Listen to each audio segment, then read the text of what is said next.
Guys, இப்போ எங்கள் அப்பா வந்து ஜாமெண்ட்ரி செஸ் பாக்ஸ் வாங்கி கொடுத்துருக்காரு. வாங்க பார்க்கலாம். 4 சின்ன போர்டு, 1 பெரிய மெயின் போர்டு, அதுக்கப்புறம் 4 காயின்ஸு, அதுக்கப்புறம் ரப்பர் பேண்டு.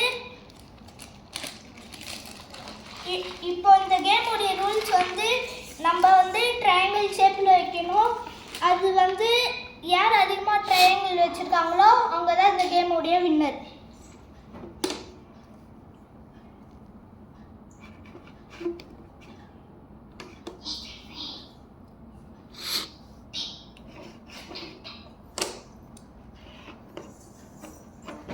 இதுமாரி தான் ட்ரையாங்கிள் வைக்கணும்.